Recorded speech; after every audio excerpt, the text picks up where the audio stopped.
Oke. Udah siap buat belajar? Aduh, bentar ini kok. Insya Allah siap. Sip. Oke, kita mau bahas tryout kedua ya, tryout paket 2 di pagi hari ini.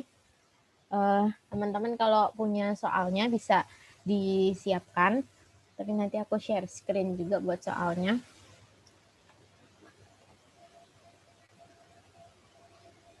Oke, aku coba share screen-nya.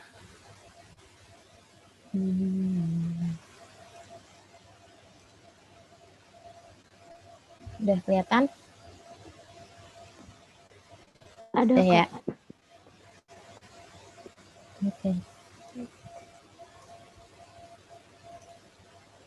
Oke. Yuk kita belajar dulu. Sebelumnya aku udah pernah masuk ke kelas ini belum sih? Udah kan ya? Udah ya? Oke. Sip. Yuk, kita coba belajar soal tryout yang kemarin. Kita bahas soal tryout yang kemarin. Nomor 1. Pada respirasi sel otot biset, transfer elektron menghasilkan ATP sebanyak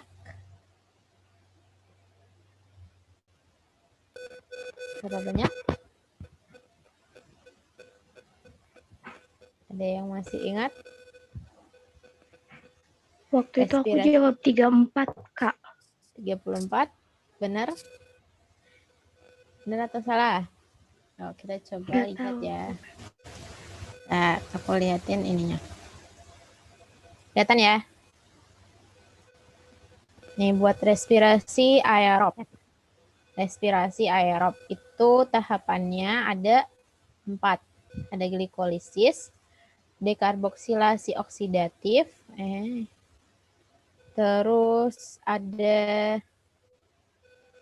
siklus Krebs, dan yang terakhir transfer elektron. Bentar, saya gini aja ya. Untuk tahapan glikolisis tempatnya ada di sitoplasma. Apa yang dibaca itu adalah glukosa. C6H12O6. Kenapa?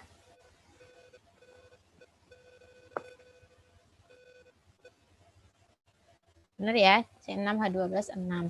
Terus nanti hasilnya ada 2 asam pirofat, 2 ATP, dan 2 NADH. Terus dari glikolisis kita masuk ke tahapan berikutnya, yaitu dekarboksilasi oksidatif atau DO. Tempatnya ada di mitokondria. Nah, substratnya adalah yang dihasilkan dari glikolisis tadi. Jadi asam pirofat, ini asam pirofat tadi di glikolisis menjadi hasil di dekarboksilasi oksidatif dan jadi substrat. Jadi asam pirofat menjadi substrat di DO. Ini nanti asam pirofatnya ini akan dipecah menjadi asetil-CoA, terus menghasilkan NADH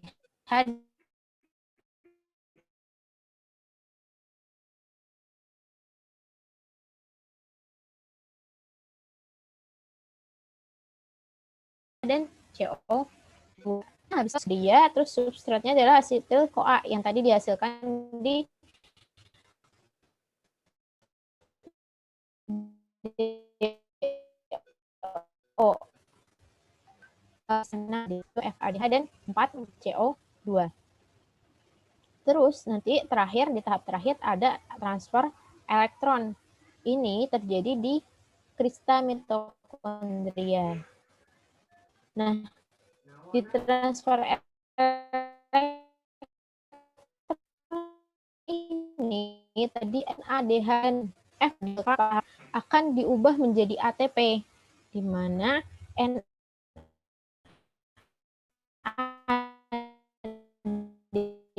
itu setara dengan 3. Glikolisis ada 2, di DO ada 2, di siklus Krebs ada 6. Berarti ada 10 ya. NADH. Jadi kalau 10 NADH di satu NADH-nya 3 ATP berarti tadi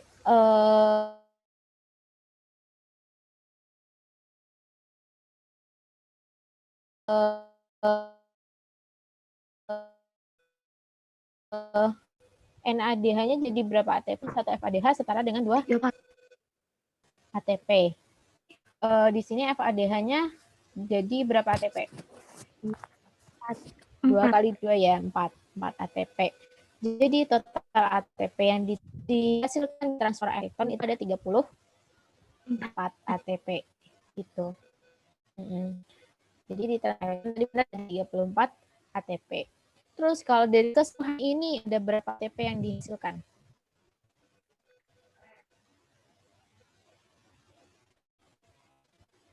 Ini di transfer elektron ada 34. Glikolisis ada 2, terus mana lagi di siklus Krebs ada 2. Jadi ada berapa ATP-nya? Totalnya 38. 38. Cuma waktu di glikolisis Digunakan. ingat ya waktu di glikolisis dipakai lagi 2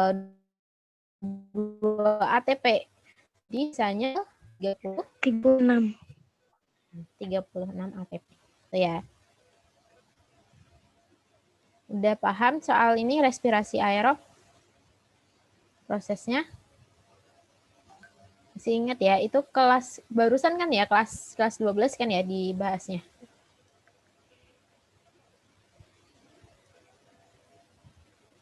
Oke.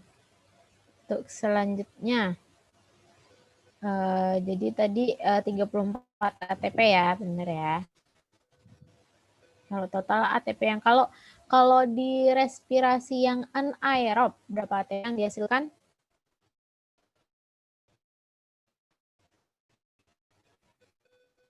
Aerob. Ingat? Halo?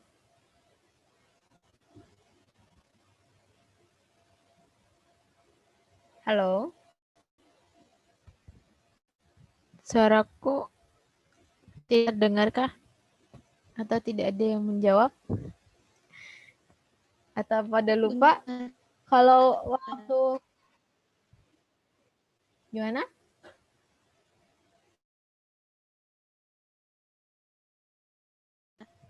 Di lupa.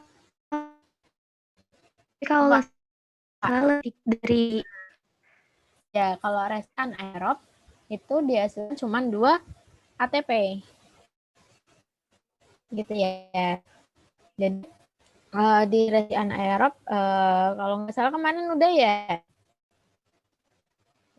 Tak liatin deh respirasi anaerob.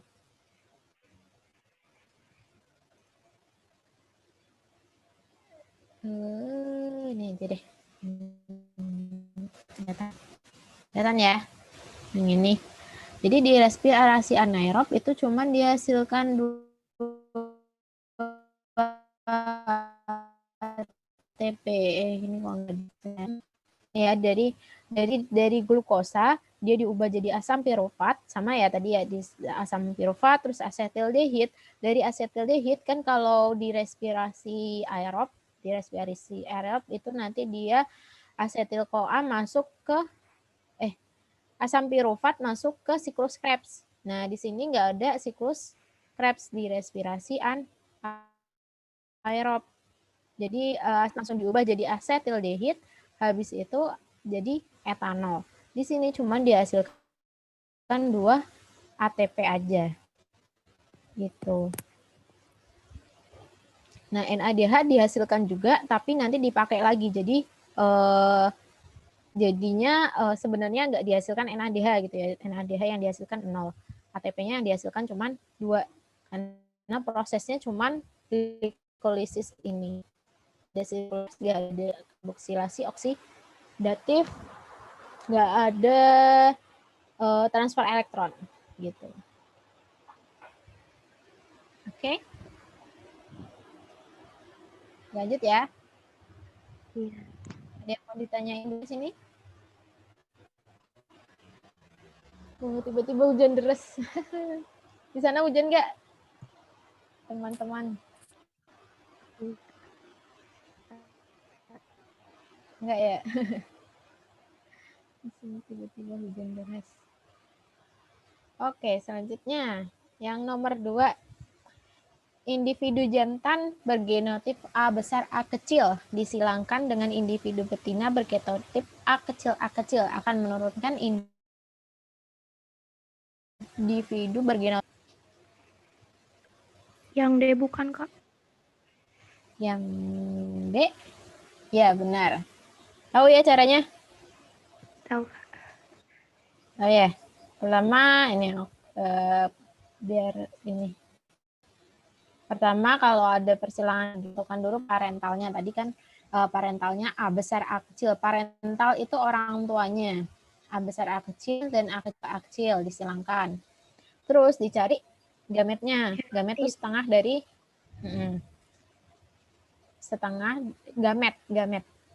Bedakan gamet sama genotip. Kalau genotip itu apa? Sifat yang tidak tampak. Yang biasanya dilambangkan sama huruf gini, besar-besar atau besar kecil atau kecil-kecil. Ini genotip. Kalau fenotip adalah sifat yang tampak. Misalkan dia merah putih gitu ya, misalkan warna terus merah putih, terus atau bentuk besar kecil kayak gitu.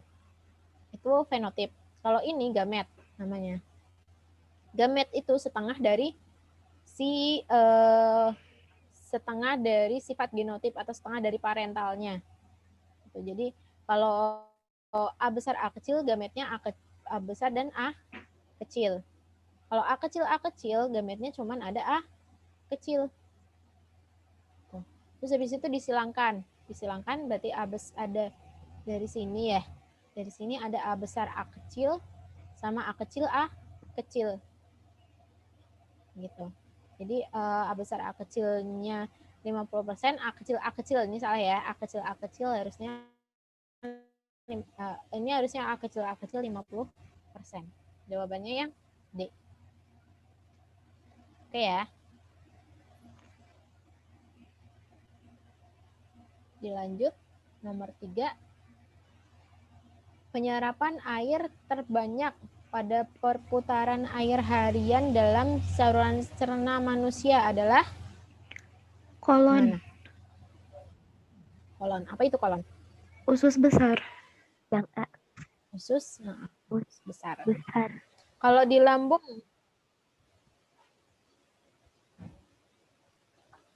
gimana di lambung? Sistem pencernaan.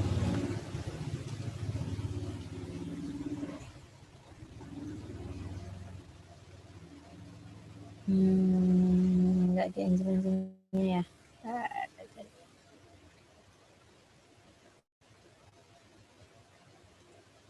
Nih. Oh, dari sini kita lihat apa namanya? Sistem pencernaan itu mulai dari mulut. Di mulut terjadi apa?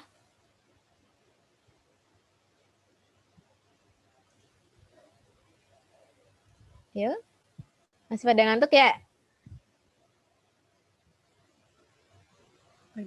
Pagi.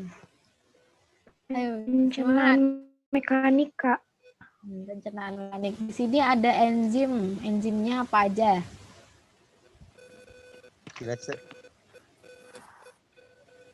Apa? Di mulut ada enzim amilase. Amilase atau petialin? Amilase. Ya. Petialin kayaknya. Petialin. Kalau di mulut petialin. Itu akan mengubah glukosa jadi mengubah karbohidrat menjadi glukosa. Benar nggak? Betul. Benar ya. Terus masuk ke kerongkongan. Di kerongkongan ini terjadi gerak yang namanya gerak peristaltik gitu ya, gerak meramas-ramas makanan. Terus masuk lagi ke lambung. Di lambung terjadi apa? Pencernaan secara Kimiawi. Mekanik juga ya, karena di lambung juga ada gerak melumat juga, gerak meremas-remas makanan. Kalau di sini enzimnya ada apa aja?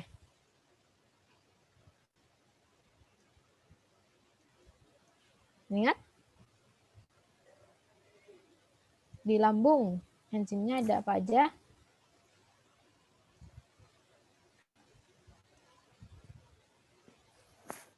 Ada, bentar. Ada HCl, terus ada renin sama pepsin. Pepsin. HCl, renin dan pepsin di lambung. Itu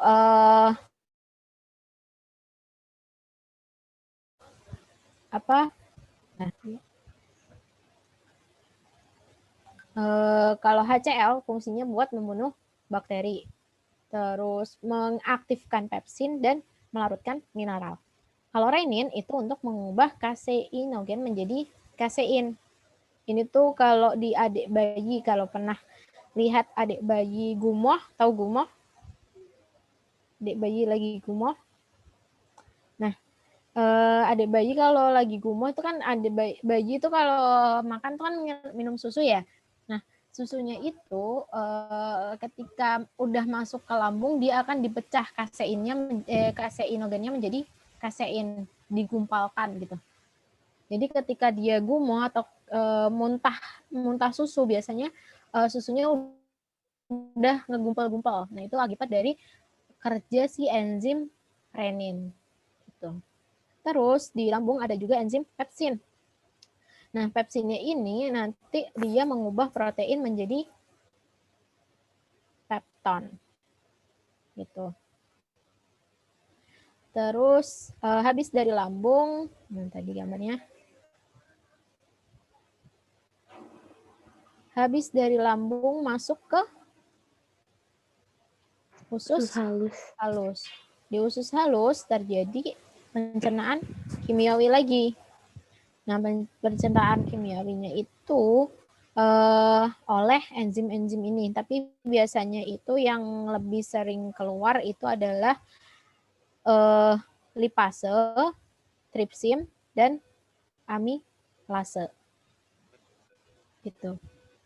Enzim ada juga enzim karbohidrase. Nah, enzim-enzim itu biasanya belakangnya ase-ase kan.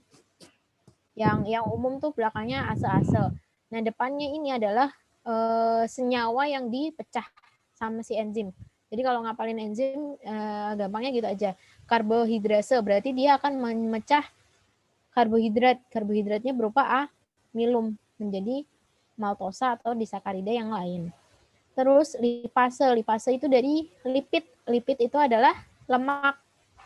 Jadi kalau lipase berarti dia akan memecah lemak menjadi asam lemak dan gliserol. Gliserol. Terus tripsin ini agak beda tadi ya, yang beda paling ini ya renin, pepsin dan lipase. Ingat aja kalau renin itu tadi si susu adik bayi tadi gitu. Si apa? Penggumpalan susu jadi kaseinogen menjadi kasein. Kalau pepsin ngapalinnya gampangnya dia sama-sama pepsin berarti dari protein gitu ya. Pepsin protein kan menjadi pepton. Terus tripsin itu nanti akan mengubah protein menjadi polipeptida. Tadi sebenarnya protein ini tripsin melanjutkan dari pepsin. Jadi pepton tadi yang dari protein dari pepsin itu mengubah protein menjadi pepton. Terus di tripsin dia akan mengubah pep menjadi polipeptida. Gitu. Terus amilase tadi hampir sama ya sama di mulut, tapi biasanya kalau di mulut itu tuh namanya petialin. Kalau di usus halus namanya amilase. Tapi kalau misalkan emang di di optionnya itu adanya amilase, ya udah gitu mengubah amilum menjadi maltosa atau mengubah karbohidrat menjadi glukosa gitu, menjadi zat yang sederhana. Pokoknya intinya amilase atau petialin itu mengubah amilum menjadi glukosa atau maltosa. Tuh. Nah, yang ini enzim karbohidrase, lipase, tripsin, dan amilase dihasilkan oleh getah pankreas. Kalau ada lagi yang lainnya, ada enterokinase. Enterokinase itu dia yang mengaktifkan si tripsin. Jadi mengubah tripsinogen menjadi tripsin. Jadi kerjanya nanti enzim enterokinase dulu jalan untuk mengaktifkan si tripsin. Tripsinnya mengubah protein atau pepton menjadi polipeptida. Terus ada enzim maltase. Nah ini yang asal-asal lagi, maltase dari kata maltosa. Jadi nanti dia mengubah maltosa menjadi glukosa. Laktase dari laktat, berarti jadi mengubah laktosa menjadi glukosa dan galaktosa. Sukrase mengubah sukrosa menjadi glukosa dan fruktosa. Peptidase, jadi dari peptida, polipeptida menjadi asam amino. Jadi ini peptidase melanjutkan lagi dari tripsin tadi, dari enzim melanjutkan tugasnya si tripsin untuk mengubah polipeptida. Tadi polipeptida akan diubah lagi jadi asam amino. Terus yang terakhir ada lipase. Ada lipase tanya di usus halus ada lipase. Lipase itu nggak cuma dihasilkan oleh pankreas tapi juga dihasilkan oleh dinding usus halus.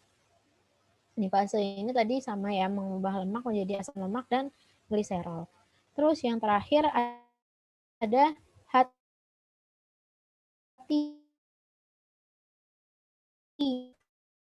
itu oleh hati itu mengemulsikan lemak atau mengemulsikan tuh kayak melarutkan lemak gitu. Itu di sistem pencernaan. Kita flashback sedikit ya sambil dibahas soalnya sambil flashback tentang materinya.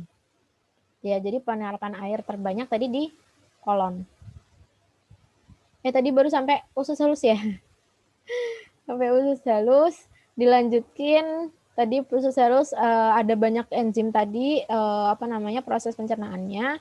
Selanjutnya makanan dilanjutkan prosesnya proses pencernaannya dilanjutkan ke usus besar. Nah, di usus besar nanti ada penyerapan air dan pembentukan feses. Jadi di usus besar ada penyerapan air dan pembentukan feses, terus habis itu fesesnya dikeluarkan di anus gitu. Untuk dalam proses namanya defekasi.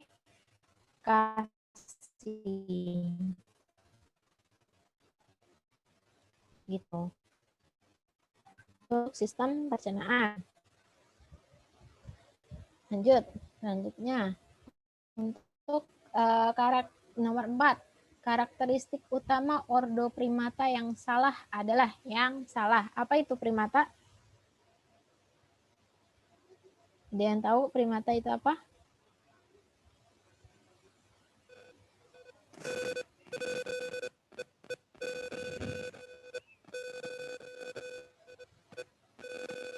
Halo? Orangutan. Orangutan.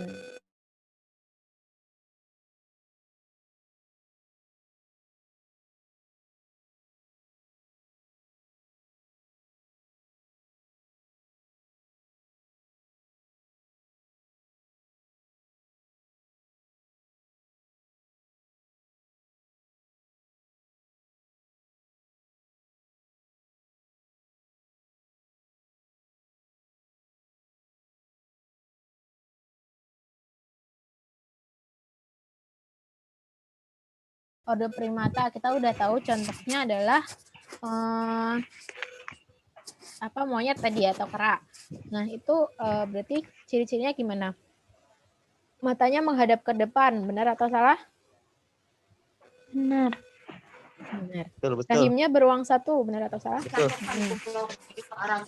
Ini apa Betul ya. Terus ada sepasang kelenjar susu di dada, benar ya? Benar, benar. Betul. Terus ibu jari berhadapan dengan jari yang lain. Nah, salah. Salah ya. Ibu jarinya gimana? Ya gini ya, nggak ada berhadap-hadapan ya. Ya. Terus endotermis, benar atau salah? Apa itu endotermis? Benar udah. Benar. Apa tuh endotermis? Ada yang tahu endotermis? Betul. Kenapa benar?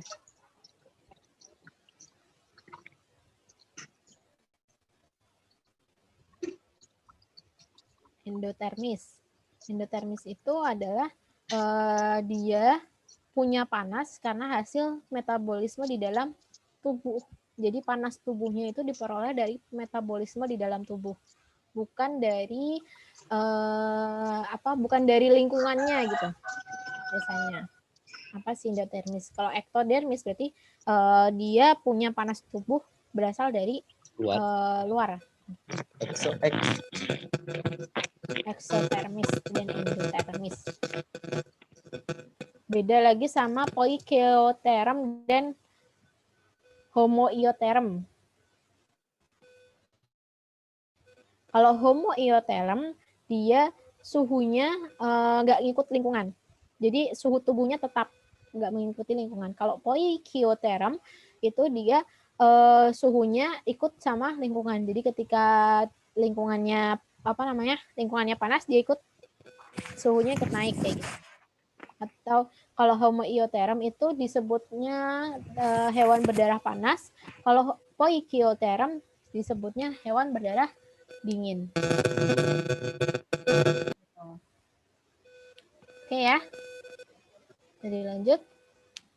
Lanjut. Oke, nomor 5. Pada transportasi tumbuhan, alasan aplopas tidak terjadi pada endodermis akar adalah Karena ada pita Kaspari bukan Kak? Tapi bingung pilihannya yang mana. Iya, yang betul, mana? bingung. Yang A. Dinding sel endodermis yang tegak lurus dengan epidermis mengalami penebalan suberin. Nah, yang mengalami penebalan suberin ini tadi yang namanya dinamakan dengan pita Kaspari. Dia sifatnya impermeable, nggak tembus sama air, jadi dia nggak bisa masuk ke akar, nggak bisa nggak bisa masuk ke endodermisnya tadi, nggak bisa masuk ke endodermisnya soalnya ada pita Kaspari. Kalau mau dilihat nih, kalau mau dilihat gambarnya. Jadi tumbuhan itu dia kelihatan kan ya kalau kecil gini. Dia jalur transportasinya ada 2 cara atau ada 3 cara. Ada jalur simplas, ada aplopas dan transmembran. Jalur simplas itu dia masuk ke dalam sel atau lewat intraseluler. Dia masuk ke dalam sel, tentunya masuk ke dalam sel ya. Air masuk ke bulu akar dulu, terus habis itu ke jaringan epidermis, ke jaringan korteks, habis itu masuklah ke endodermis, dan habis ke endodermis baru masuk ke silem. Sementara kalau jalur apoplas dia lewat luarnya sel gitu. Jadi lewat ekstraseluler atau lewat ruang antar sel yang namanya plasmodesmata.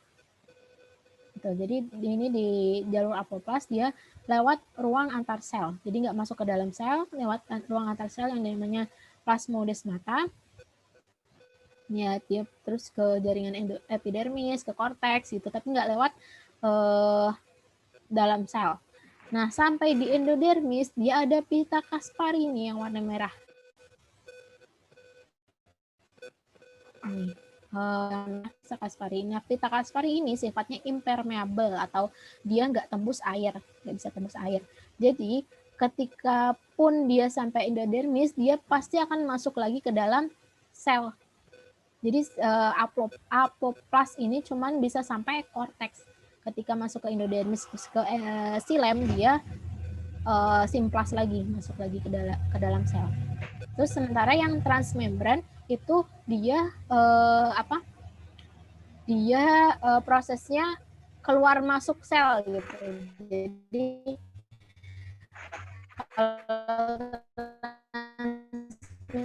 antara dia masuk ke plasmadesmata, terus masuk lagi ke sel,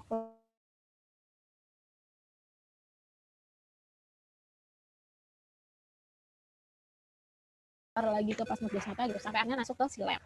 Gitu ya untuk yang selanjutnya. Nomor 6. Contoh organisme yang transkripsi RNA-D belum selesai sudah dapat melakukan translasi. Oke. Apa nih yang bakteri. Jadi di bakteri itu tuh transkripsi dan translasinya hampir barengan karena dia nggak punya membran inti sel ya, nggak punya membran inti sel. Jadi nggak ada proses di mana RNA duta tuh keluar dari inti sel menuju sitoplasma gitu, nggak ada. Jadi barengan gitu. Masih ingat tentang transkripsi translasi? Aku ada videonya, mau ditonton dulu. Ini ya, ini dia. Kelihatan ya? Ini suaranya kedengaran nggak? Suaranya kedengaran kan? Nggak kedengaran? Enggak. Bentar. Kedengaran. Kedengaran ya? Oke. Yep.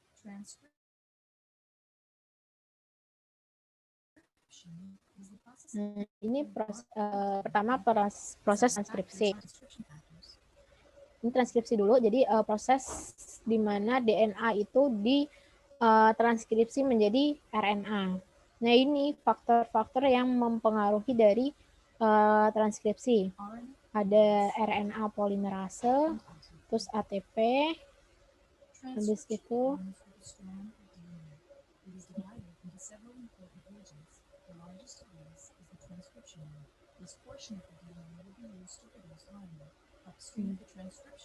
tuh, jadi di rantai DNA itu jadi nggak semua rantai DNA yang sepanjang itu ditranskripsi, cuman ada di wilayah tertentunya. Yang tadi disebutnya adalah apa tadi, DNA transkripsi unit gitu, di transkripsi unit itu wilayah DNA yang ditranskripsikan.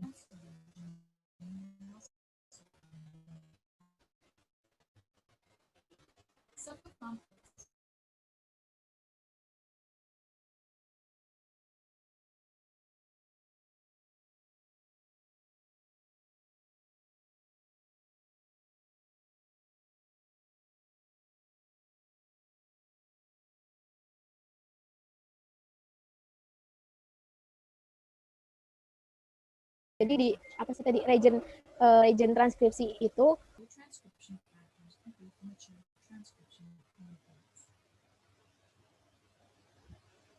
region awalnya itu ada kompleks ini dulu. Nah, ketika ATP udah masuk gitu, nah untuk apa energinya udah masuk. Nah, habis itu akan terbuka si helixnya DNA itu akan terbuka, terus habis itu terjadi elongasi atau pemanjangan RNA. Ini terbentuk rantai DNA yang mencetak si DNA template. Terus di ujung ada proses terminasi atau pemutusan RNA. Untuk proses transkripsi. Tadi DNA kan double helix ya. DNA double helix itu DNA yang jadi cuman satu rantai aja yang ditranskripsikan. DNA yang ditranskripsikan itu rantai DNA yang ditranskripsikan namanya DNA template atau DNA non-sense. Habis ditranskripsi, dia ditranslasi. Nah, kalau translasi itu prosesnya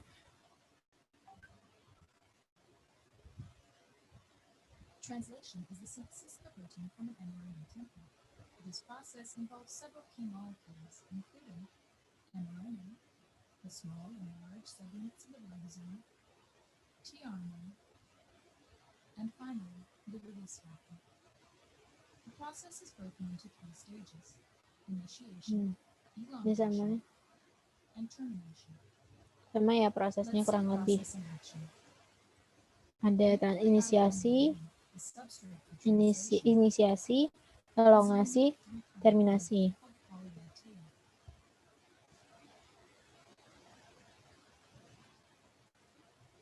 mRNA also contains codons that will encode for specific amino acids. A methylated cap is found at the 5' end. Translation initiation begins when the small subunit of the ribosome attaches to the cap and moves to the translation initiation site. tRNA is another key molecule. It contains an anticodon that is complementary to the mRNA codon to which it binds. Tadi mRNA atau DNA keluar dari sitoplasma masuk ke ribosom. Nah, di ribosom ini ada RNAT atau RNA transfer yang dia membawa kode-kode dari kode-kode yang akan diubah menjadi protein gitu. Yang dia mencetak si RNA duta tadi. The first tRNA occupies the P site. The second Nah, ini tRNA prosesnya occupies the Y site. proses translasi ini tadi diawali sama codon startnya. Ada 3 codon start ya, ingat ya. First tRNA exits Ya benar. the ribosome moves along Nah, the and the next ini tRNA si RNA duta masuk ke ribosom, habis itu dicetak sama DNA template. DNA template-nya bawa kode-kode sekaligus proteinnya. Jadi protein nanti bukan protein, polipeptida. Terus habis itu dia akan disusun menjadi asam, membawa kode tadi ATGC itu tadi, terus nanti disusun sekaligus membawa asam amino, terus disusun menjadi protein atau polipeptida. Terus terakhir di terminasi, ketika dia udah mencapai region terminasi, si polipeptida atau proteinnya kan dirilis ke sitoplasma gitu. Paham nggak ini? Daya tadi mana tadi ya? Oke ya, udah keinget dikit ya tentang transkripsi translasi. Perlu dibahas lebih lanjut. Nanti deh kayaknya ada soal lagi di nomor-nomor berikutnya. Kita lanjut dulu. Nomor 7. Pada alat reproduksi fungsi saluran epididymis adalah epididymis buat Epididymis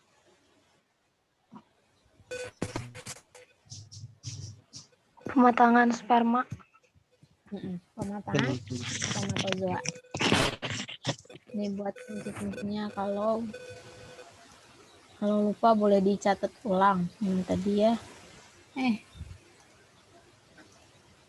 Nih, pada alat reproduksi laki-laki itu ada testis untuk menghasilkan sel sperma dan hormon reproduksi. Terus skrotum itu tuh kantong yang ada di bawahnya testis, itu untuk mengatur suhu si testis biar si spermanya dapat terbentuk dengan baik. Habis itu ada tubulus seminiferus. Tubulus seminiferus itu tubulus tuh kayak tabung atau saluran gitu ya. Saluran yang ada di testis. yang fungsinya untuk tempat pembentukan sperma. Jadi dari testis nanti dilanjutkan ke tubulus seminiferus, habis itu ada sel interstisial itu untuk menghasilkan hormon testosteron atau hormon kelamin pria. Terus ada sertoli itu untuk menyediakan makanan bagi sperma. Terus ada penis buat kopulasi, ada vas deferens itu untuk menyalurkan sperma ke kantong sperma.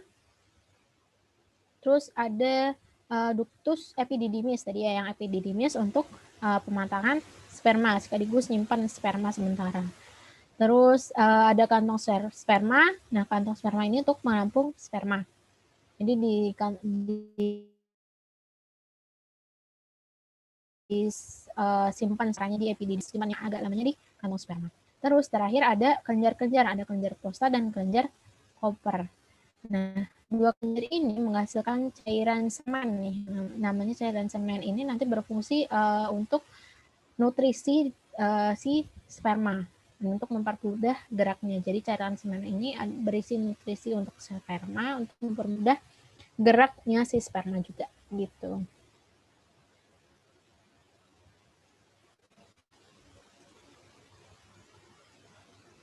Oke ya, yang nomor 7. Terus ada yang mau ditanya dulu? Lanjut ya ke nomor 8. Coelenterata. Coelenterata nih, ciri-ciri lagi nih, apa klasifikasi ciri-ciri makhluk hidup. Ya, kita harus tahu dulu apa contohnya gitu ya, biar nggak usah ngapalin cirinya secara rinci gitu. Coelenterata contohnya apa? Ada yang ingat?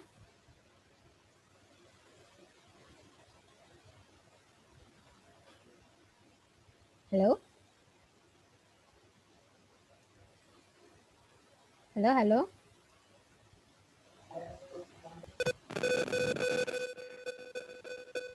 Iya, Kak. Yang mana nih? Coelenterata, contohnya apa? Siapa ya? Medusa mungkin? Apa? Nggak tahu. Apa? Tadi bilang apa? Medusa. Medusa. Medusa itu apa? Itu hewan. Hewan. Medusa itu bentuk dewasanya. Loh, kok keluarnya kayak gini? Oh, itu film. Film itu. Film itu. Medusa itu adalah bentuk dewasanya dari ubur-ubur. Oh, Siklus kayak hidup. rambutnya kayak berubah. Nih ya, life cycle dari ubur-ubur. Ya benar, contohnya dari Coelenterata adalah ubur atau hewan yang berongga. Aku Coelenterata itu kan C ya. Coelenterata. Jadi kayak C itu ada rongganya gitu. Aku bayanginnya gitu, Coelenterata. Jadi ada rongga, C kan kayak gini ada rongganya. Jadi contohnya jadi Coelenterata itu adalah hewan berongga. Contohnya kayak ubur-ubur. Gitu sih. Untuk Coelenterata. Ya, udah tahu contohnya. Jadi kita coba lihat. Coelenterata mempunyai ciri-ciri berikut kecuali tubuhnya bersel banyak. Benar atau salah?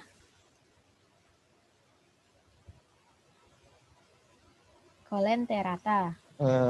Benar. Bisa Benar. open Benar. mic. Benar ya. Semua animalia selnya banyak bersel banyak. Punya tentakel. Jelas punya. Ya. Si ubur-ubur punya tentakel. Terus tidak punya anus. Punya anus Ya tidak? kan? Ubur-ubur. Ya? Punya ya? Ubur-ubur. Punya nggak? Punya ya? Di mana anusnya nih? Coba gambarnya. Mana anusnya?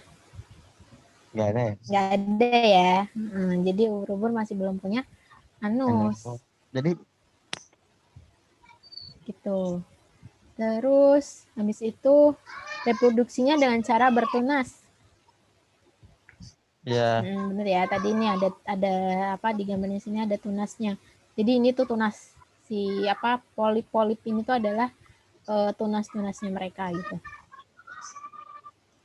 And then terakhir punya lapisan mesodermis. punya. Enggak ya? Punya? Eh. Punya mesodermis ya? Oh, tidak. Enggak punya. Jawabannya E. Jadi si mesodermis itu apa sih? Jaringan lapisan tengah ya.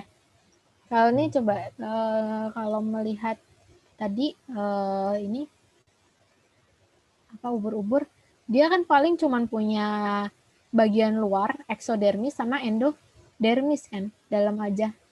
Orang berongga juga gitu dianya. Gitu. Jadi nggak ada lapisan tengahnya. Gitu kan.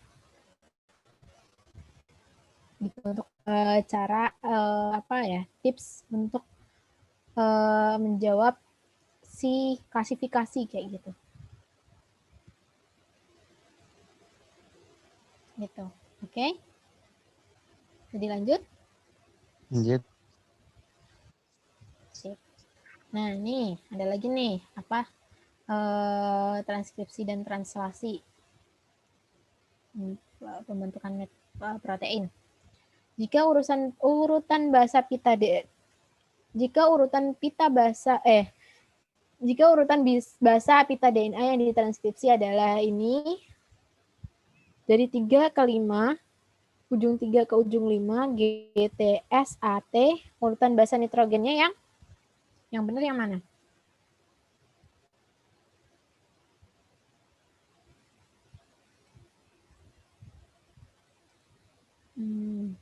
C bukan? Yang C. Ya, benar. G pasangannya S. S atau C ya? T, Ya. A, benar yang C apa D?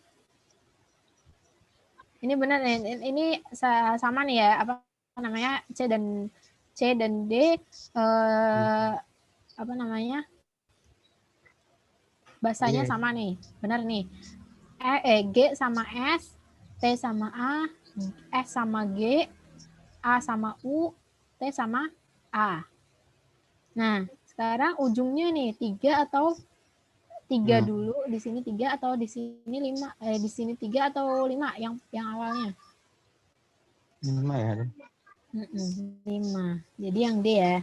Jadi elongasi atau pemanjangan itu mulainya dari ujung 5 ke ujung 3. Nanti ya. Ini kalau mau buat mengingat-ingat lagi. Nih prosesnya.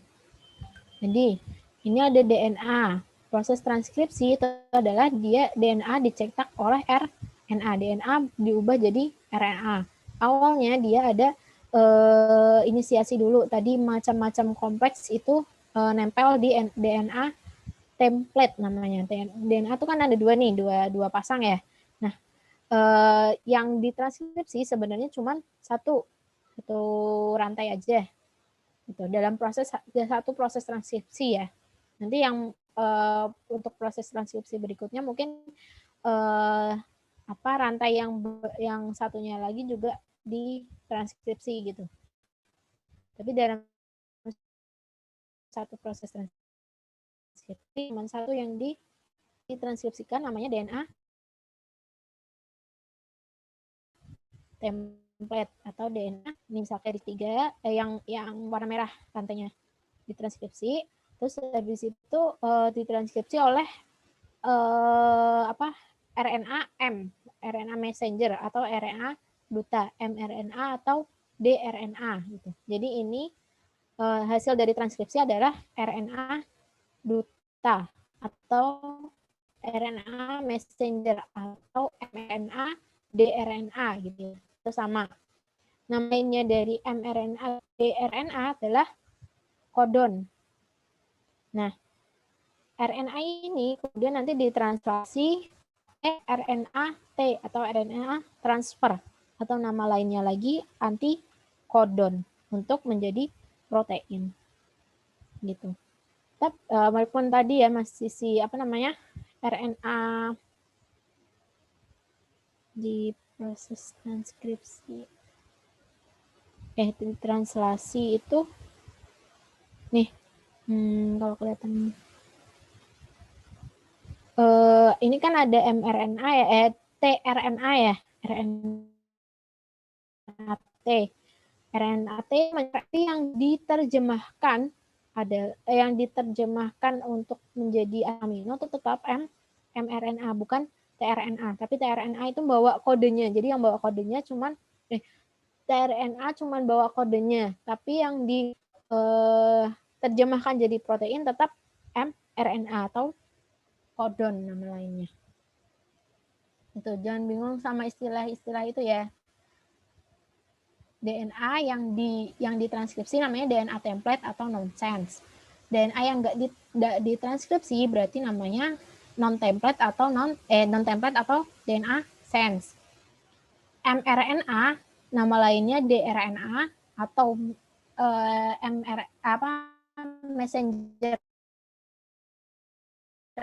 RNA atau RNA duta atau kodon. Kalau yang satunya tadi jawabannya yang D ya. Jadi proses elongasi itu dari 5 ke 3. Gitu. Iya. Ada yang mau ditanyain di sini?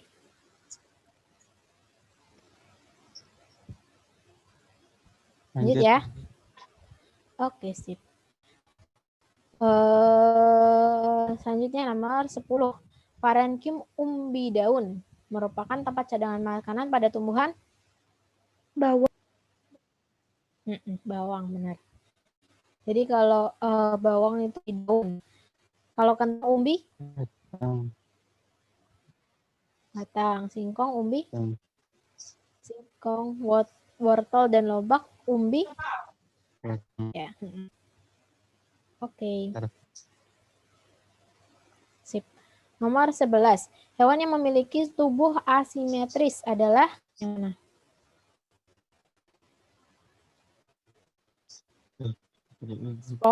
Spongia ya. Spongia. SpongeBob tuh bentuknya kayak kotak gitu ya, tapi sebenarnya kalau di aslinya itu dia nggak beraturan bentuknya. Kalau mau ini bisa lihat pohon filogeni. Nanti bisa di searching, bisa dipelajari lebih lanjut gitu. Kata kuncinya adalah ini sama ya. Nggak kelihatan.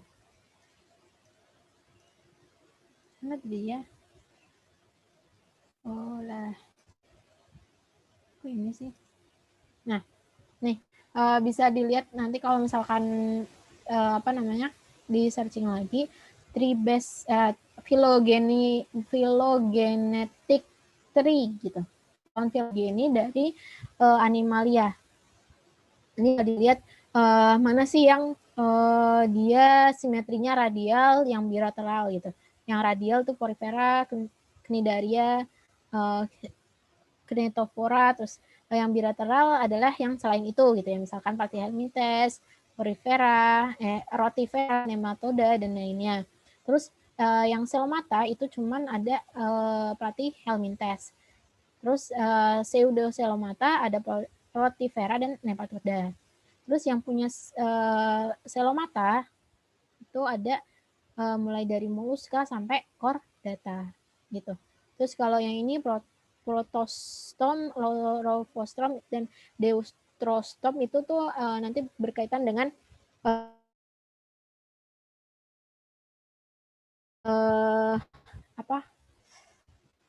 dari perkembangan dari bentuknya gitu, perkembangan dari bentuknya kayak gimana. Ini berkaitan dengan itu. Nanti teman-teman bisa baca lebih lanjut kalau ingin tahu tentang ini. Kalau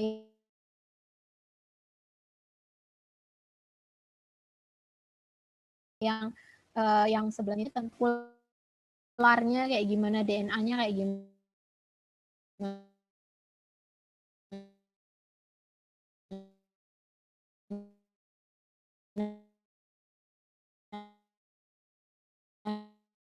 kayak gitu. Tapi ini misalnya lebih kembang rionya gimana, perkembangan zigotnya gimana. Tuh. Nanti bisa dibaca-baca lagi ya. Terus nomor 12, dalam kondisi lingkungan yang tidak menguntungkan, maka bakteri akan melakukan pertahanan dengan membentuk Endospora. apa? Endospora. Jadi dia nanti membentuk endospora biar dia dalam keadaan dorman gitu, kayak biji.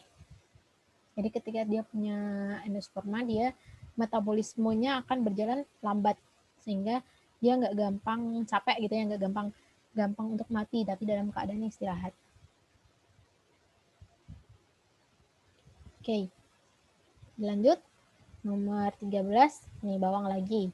Bawang merah merupakan modifikasi dari organ apa tadi?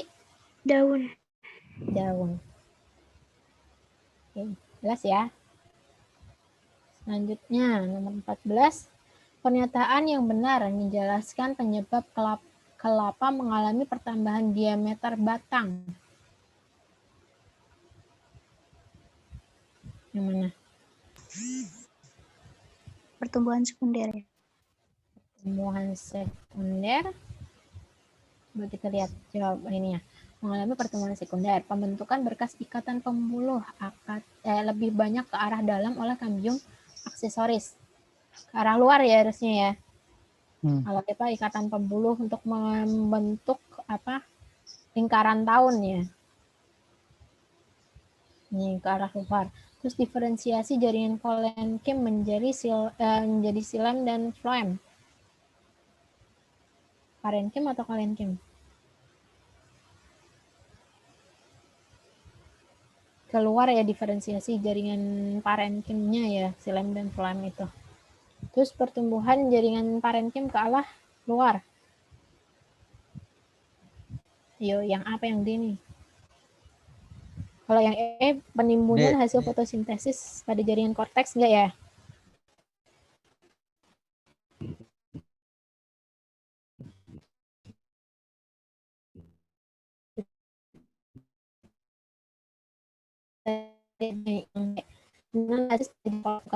Fotosintesis.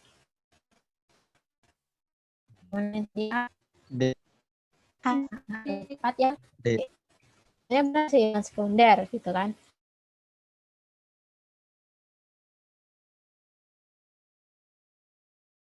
Tapi cuman di sini karena ada pilihannya kan ada yang kuat jawabannya, jadi pilih yang D. Dia pertemuan jaringan parenkim ke arah luar. Gitu. Selanjutnya, bagian otak yang mengatur suhu tubuh adalah Hipotalamus. Thalamus itu merangsang dan meneruskan rangsangnya ke cerebrum atau otak besar. Itu. Yuk kita refresh sedikit ya tentang otak ya. Ini refresh sedikit ini tadi gambarnya otak. Nih gambar otak.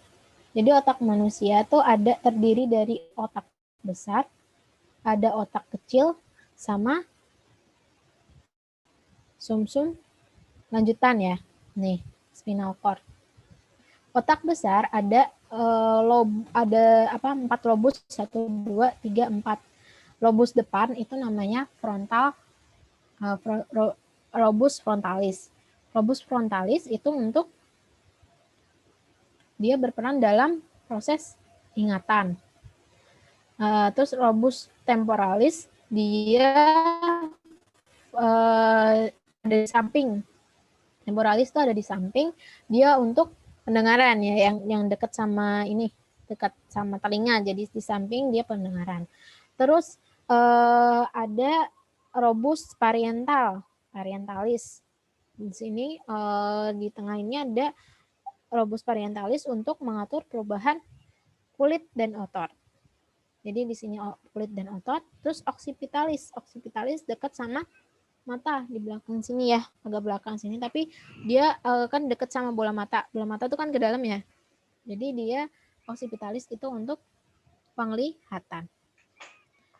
Terus kalau otak kecil itu fungsinya untuk keseimbangan, untuk mengatur keseimbangan tubuh. Sementara sumsum lanjutan itu sebagai tempat untuk pusat gerak refleks. Gitu. Gerak refleks, terus fungsi jantung, nafas, gitu. Jadi ini berperan sangat penting ya buat kehidupan. Jadi kalau misalkan ada tuh yang di TV atau itu kan suka dipukul tengkuknya gitu terus dia pingsan gitu kan. Nah, itu karena dia kena sama sumsum lanjutan. Dia kena sumsum lanjutan. Nah, karena sumsum lanjutan ini nanti hubungannya sama jantung, sama napas gitu kan. Jadi dia bisa pingsan. Nah, selain otak besar, otak kecil dan sumsum lanjutan, ada juga otak depan dan otak tengah. Ini aku belum nemu gambarnya yang pas. Jadi kalau intinya otak tengah itu dia untuk refleks mata, untuk gerakan otot sama posisi tubuh. Terus kalau otak depan tadi ada talamus dan hipotalamus. Talamus untuk menerima dan meneruskan rangsang. Sementara hipotalamus untuk mengatur suhu, terus nutrien, habis itu kegiatan tidur dan bangun gitu. Itu untuk otak. Dilanjut ya. Oke, nomor 16. Zat yang akan menunjukkan reaksi positif terhadap uji Benedict yang mana nih? Uji Benedict berarti dia uji apa?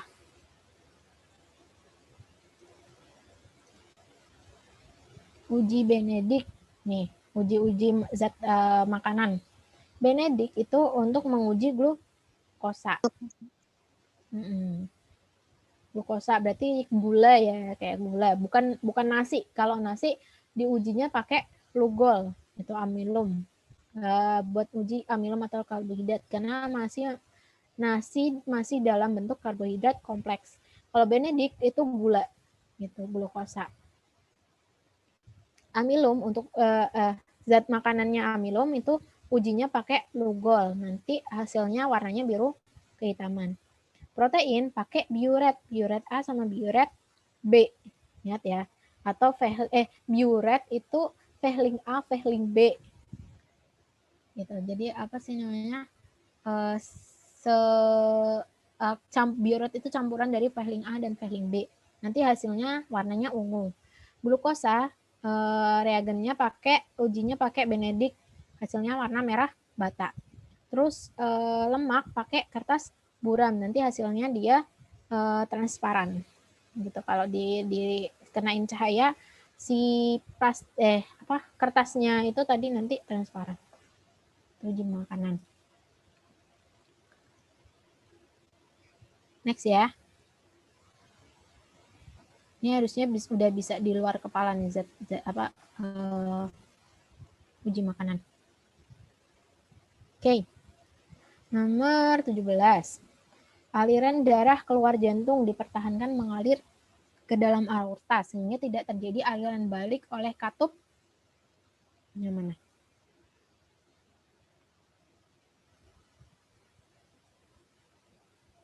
Tadi dipertahankan mengalir ke aorta, ke dalam aorta. Jadi dia enggak balik, jadi biar bisa tetap ke luar gitu ya.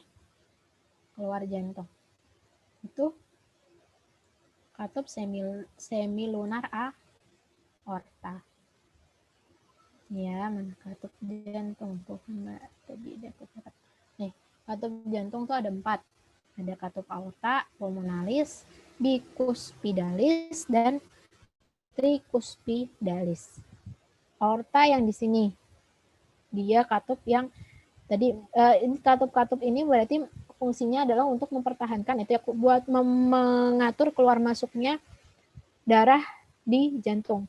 Kalau aorta berarti dia biar darahnya keluar ke aorta gitu. Biar gak masuk lagi ke jantung. Terus kaptub pulmonalis. Pulmonalis berarti dia biar si darahnya itu keluar ke pulmo, ke paru-paru. Terus ada tricuspidalis biar si darahnya masuk ke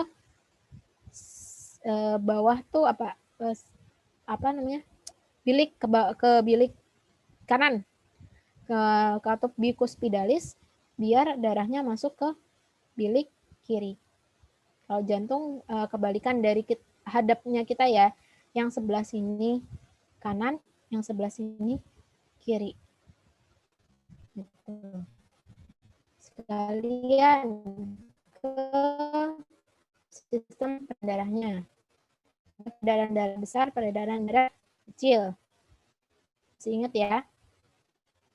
Peredaran darah besar itu dari bilik, awalnya dari bilik kiri, terus ke serambi kiri, bilik kiri ke serambi kiri, ke aorta, habis itu ke seluruh tubuh, habis itu balik lagi ke serambi kanan, masuk ke bilik kanan.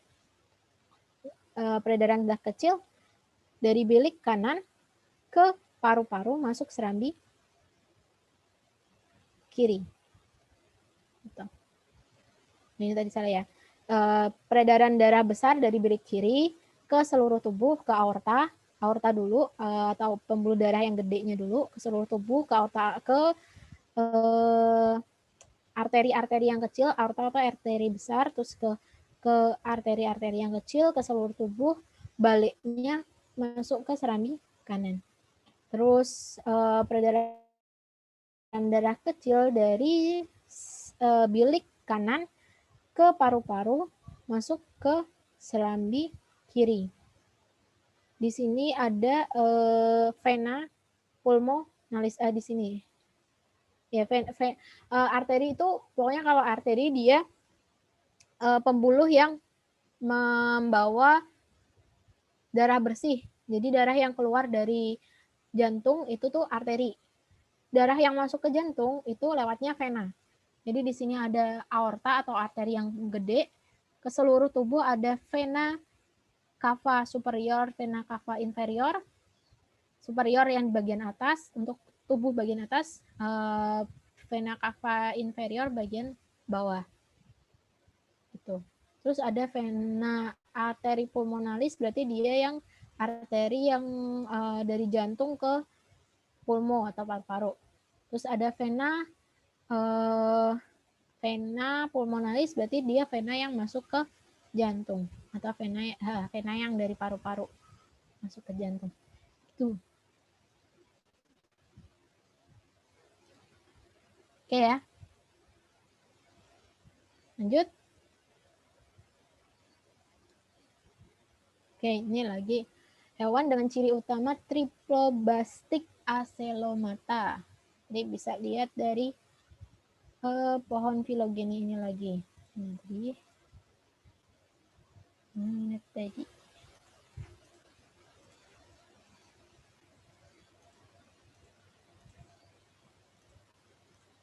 Nah, nih. Tadi yang ditanya adalah acelomata ya. Cuman ada platyhelminthes.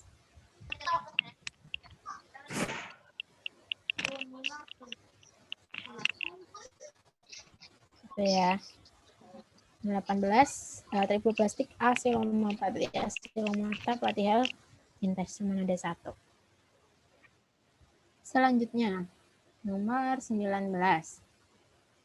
Persilangan dua sifat berbeda pada keturunan F2 menghasilkan fenotip 934. Itu apa? Peristiwa apa? Penyimpangan hukum Mendel yang Kriptomerika. Kriptomerik. Mary. Kalau polimeri?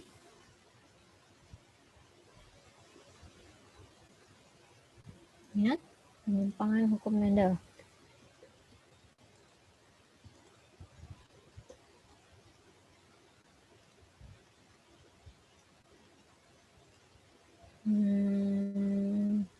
di tabelnya.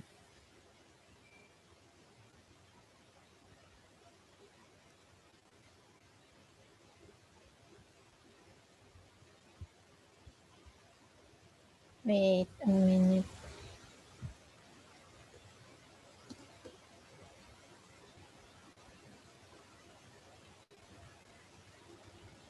Di sini aja deh.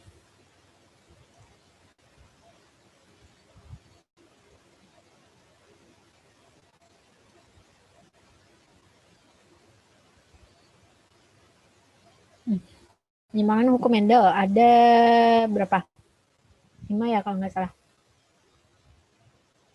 Nih, penyimpangan hukum Mendel ada 5. Yang pertama atavisme.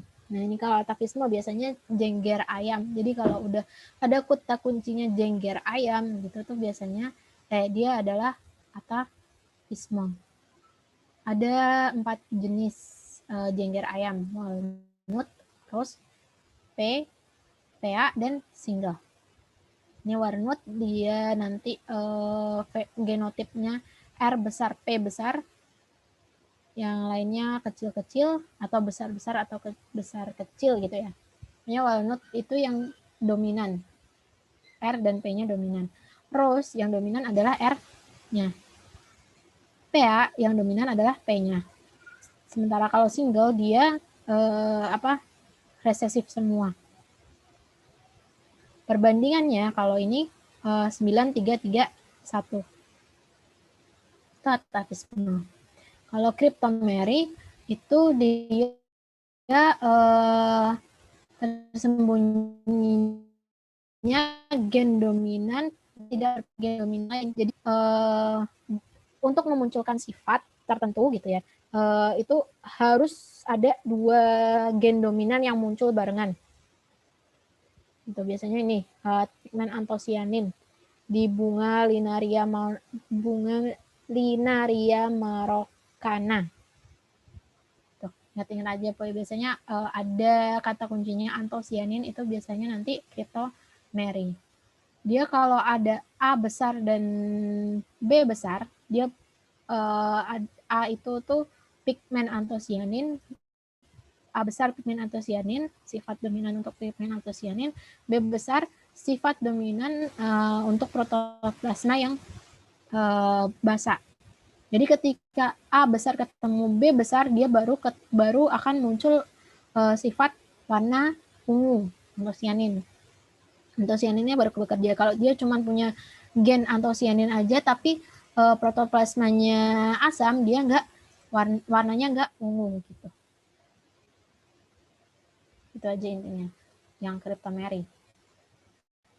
Perbandingannya 9-3-4. Yang tadi ya, soal yang tadi. Terus ada polimeri. Kalau polimeri itu interaksi antar gen. Jadi semua gen mempengaruhi dari sifat yang muncul. Itu perbandingannya 15-1. Terus epistasis dan hipostasis. Ini adalah peristiwa ketika gen dominan akan menutupi gen yang lain, gen dominan yang lain gitu. Jadi epistasis adalah gen yang menutupi, hipostasis gen yang ditutupi. Ini contohnya kayak gini. Jadi ketika ini ya,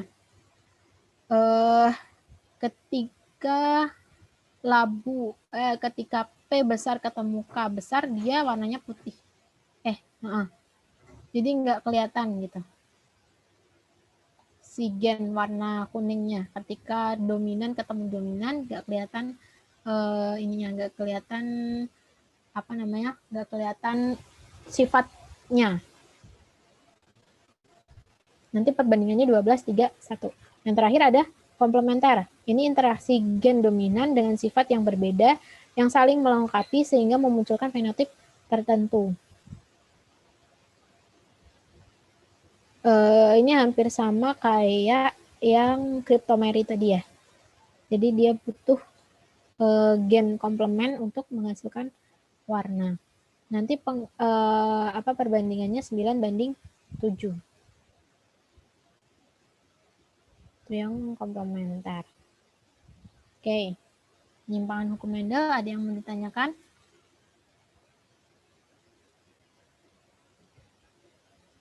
Bisa dilanjut ya. Nomor 20. Ini hampir sama kayak soal yang kemarin ya, yang satunya lagi. Efek pemanasan global bagi ekosistem terumbu karang yang menyebabkan kematian terumbu karang adalah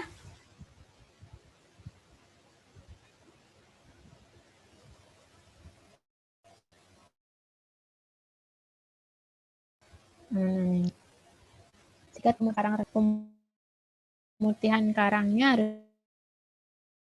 harusnya tinggi sih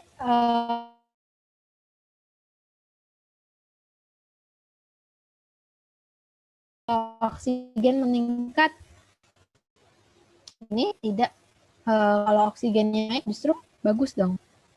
Yang kadar garam menurun karena airnya esnya mencair kan, jadi air di laut, permukaan air laut semakin tinggi, airnya makin banyak, jadi kadar garamnya atau salinitasnya turun rendah gitu. Terus air kayak asam ya biasanya karena ini loh, hujan asam kayak gitu-gitu. Jadi pemanasan global itu menyebabkan asam. Oke, udah selesai. Ada yang mau ditanyakan?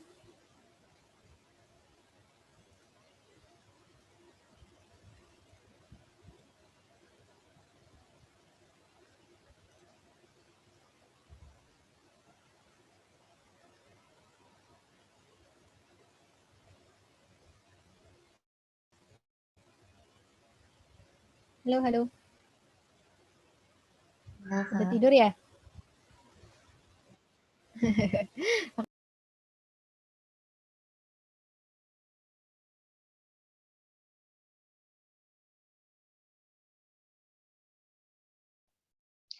Ayo yang lain kalau ada yang mau ditanyain dulu ya ke Kak Alma.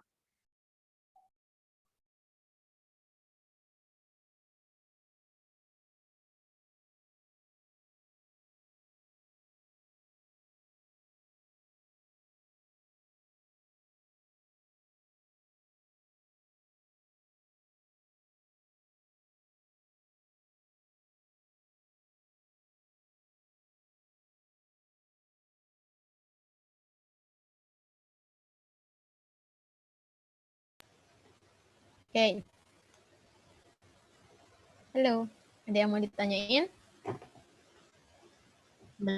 Gimana? Gimana? Belum ada? Belum ada. Belum ada. Oke, mantap. Udah bisa semua nih berarti. Kemarin gimana ininya, tryout-nya?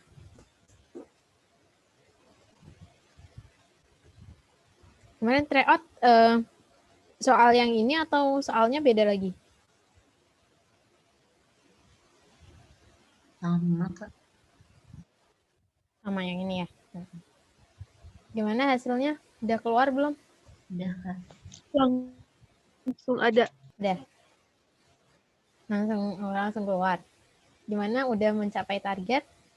Sudah sejauh apa? Sudah sedekat apa dengan target? Belum, Kak. Belum. Nggak apa-apa. Masih ada waktu, tapi jangan terlena ya. Bisa kita kejar bareng-bareng. Nah, kemarin tuh di kelas sebelah ada yang katanya ada yang mau minta nomor kayak gitu-gitu. Nanti misalkan teman-teman ada yang mau nanya-nanya di luar kelas, boleh aja nanti bisa sama Teh Sofi ya. Teh Sofi kalau misalkan ada yang ada anak-anak yang mau minta nomor atau nanti untuk nanya-nanya di luar kelas, boleh dikasih aja. Oke, Teman-teman boleh siap. nanya-nanya. Iya, takutnya malu ya. Padahal jangan malu-malu nih, kalian kan bentar lagi. Jadi kalau ada yang nggak paham langsung bisa ditanya di kelas. Mm-mm. Di sini mungkin pada diam-diam pemalu gitu kali ya, Kak. Iya. Iya, kenal nih pemalu. Tapi udah pada kenal kan satu sama lain? Gimana? Ayo, udah pada kenal belum? Belum semua. Oh, belum Hmm. semua. Nah, kenalan dulu.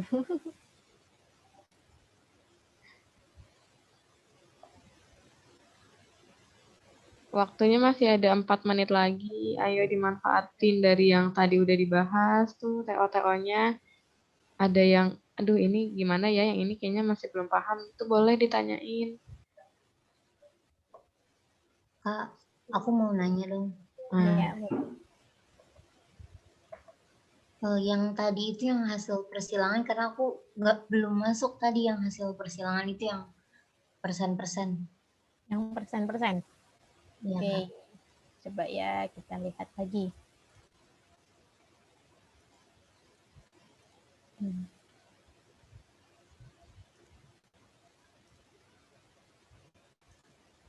Ini udah masuk. Aku lihat ke sini dia. Langsung ke sini ya. Tadi kan soalnya tadi nomor berapa sih? Nomor 2 nih ya. Individu jantan bergenotip A besar A kecil disilangkan dengan individu betina bergenotip A kecil. Ingat ya soalnya. Jadi persilangan antara A besar A kecil sama A kecil.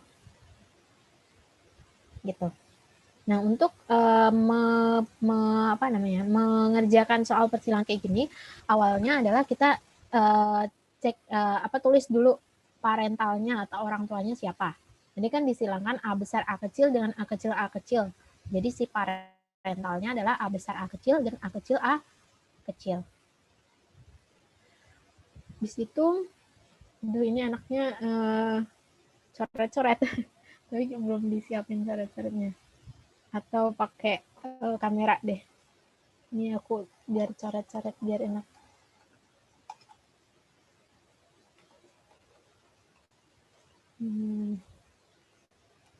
Oh ya.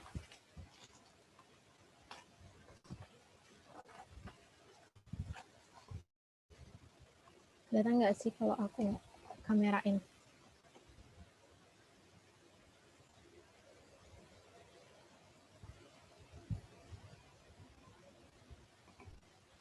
Ini kameranya kelihatan nggak? Ininya kelihatan nggak tulisannya? Belum. Bentar.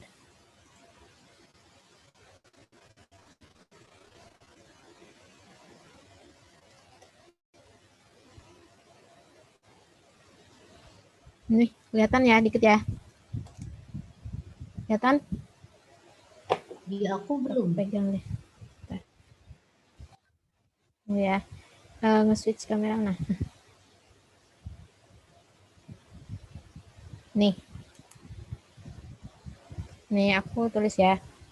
Jadi tadi kan kelihatan nggak sih? Kelihatan ya? Ini deh. Tadi parentalnya.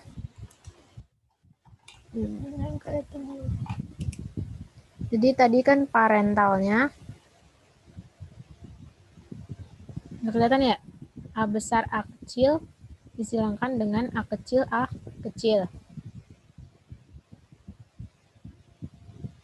Gini kan?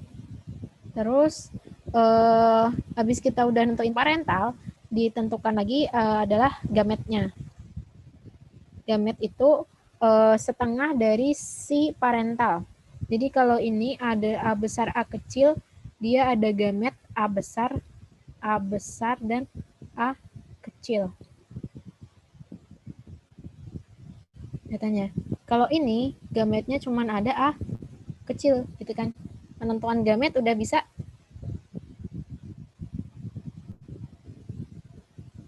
Halo? Tadi siapa yang nanya ya? Aku lupa. Aku, Kak. Oh ya, Balkis ya. Sampai sini paham? Paham, Kak. Jadi gametnya yang ini ada A besar A kecil, yang ini A kecil doang. terus disilangkan, kita dapat F1 atau filial. Filial itu anaknya F1 genotip. Itu persilangan antara ini. Disilangkan kan? Jadi ini dapat A besar A kecil. Ini dapat A kecil A kecil. Gitu kan untuk persilangannya. Jadi kita dapat persentasenya A kecilnya ada berapa tadi? A besar A kecilnya ada 1 ya. A kecilnya ada 1. Jadi perbandingannya 1:1. Persentasenya berarti 1/2 dikali 100%. 1 per jumlahnya kan ada 2 per 2 dikali 100%. Jadi ada 50% yang ini. Terus yang ini sama, kan 1 per jumlah seluruhnya 2 kali 100%, jadi ada 50%. Gitu. Kebayang nggak? Kelihatan nggak ya? Kelihatan nggak? Gitu. Oke? Udah sip? Sudah Kak, makasih Kak. Oke, sama-sama. Oke, udah nih.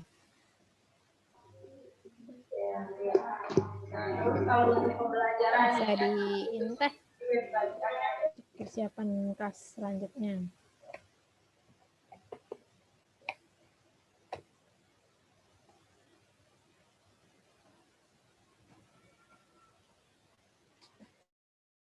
Oh iya, untuk Kak Alma, punten kan udah lewat nih ternyata waktunya. Kalau tadi kan masih kurang 4 menit, sekarang udah lewat 2 menit ya waktunya Kak. Gitu. Jadi untuk sesi pertama pada hari ini, pada pembelajaran pembahasan biologi, tryout biologi, bisa dicukupkan. Kepada Kak Alma bisa untuk berpamitan kepada anak-anak.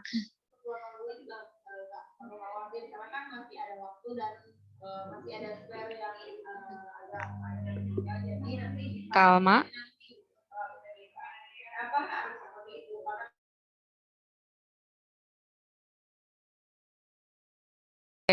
Kak Almanya udah live ya ternyata. Ya udah, kepada yang lain nih teman-teman bisa stay dulu di sini, nanti jam 10 seperti biasa kita mulai untuk kelas kedua ya. Pembelajaran apanya udah di-share kan sama kakak di grup. Jadi bisa dicek. Iya. Masih biologi. Iya, masih biologi, tapi biologi pembahasan materi yang kedua. Jadi nanti ada pretest post-test gitu. Jadi diharapkan kalau misalnya ada, bukan yang pembahasan TO gitu ya. Kalau pembahasan TO kan udah pasti tuh materinya atau pembelajaran live learning-nya itu tentang membahas tryout yang kemarin gitu. Nah, kalau misalnya ada biologi 1 atau fisika 1 gitu-gitu, artinya materi gitu. Jadi akan ada pretest post-test seperti biasa. Jadi kalau bisa tuh jangan sampai telat gitu. Jadi nanti pretestnya kalian nggak dapat gitu. Gitu ya. Jadi nanti jam 10 udah standby lagi gitu. Oke, ya udah, daripada nanti kelamaan nih, nanti waktu istirahatnya kepotong udah 10 menit lagi, kalian bisa istirahat dulu gitu. Oke, Teteh tutup untuk sesi pertama dengan membaca hamdalah. Alhamdulillahirabbil alamin. Silakan istirahat.